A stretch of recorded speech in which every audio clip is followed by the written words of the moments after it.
आत्ता तर बघायला गेलं तर अण्णानंतर फुटबॉलचा वारसा मी जपलेलाच आहे.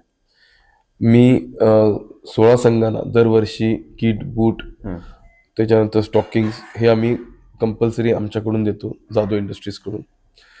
आणि दरवर्षी एक गेट टुगेदरचा कार्यक्रम सुद्धा करतो आणि आम्ही त्याचं किटचं वाटप सुद्धा करतो.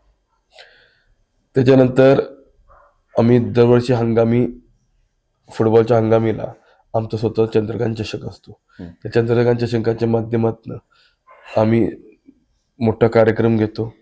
पब्लिक भरपूर प्रतिसाद देतं आणि सगळ्या टीमांना वेगवेगळ्या योग्य त्या बक्षीसरीत्यानं आम्ही तो पूर्ण प्रोग्राम पार पाडतो. तर असे उपक्रम आम्ही राबवतो. कुठल्याही प्लेयरला काय मदत लागत असेल किंवा इंजुरी असेल, ऍक्सिडेंट झाला असेल, काय झालं असेल तर आम्ही त्याला सरळ हाताने मदत करतो. या सर्व गोष्टी आम्ही आता अन्नानंतर सुद्धा ते वारसा चालवतच आलेला आहे.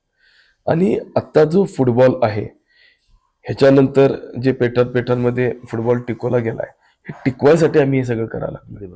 कारण का एका टीमाचा खर्च किती असतो हे मला माहित आहे. कारण आमच्या इथे उपनगरातली एक सम्राटनगर टीम आहे, मंगळापेठेतल्या काही टीम्स आहेत ज्यांना आम्ही सरळ हाताने मदत करतोय, आजपर्यंत करत आलेलो आणि करतही राहणार आहे याच्यापुढे.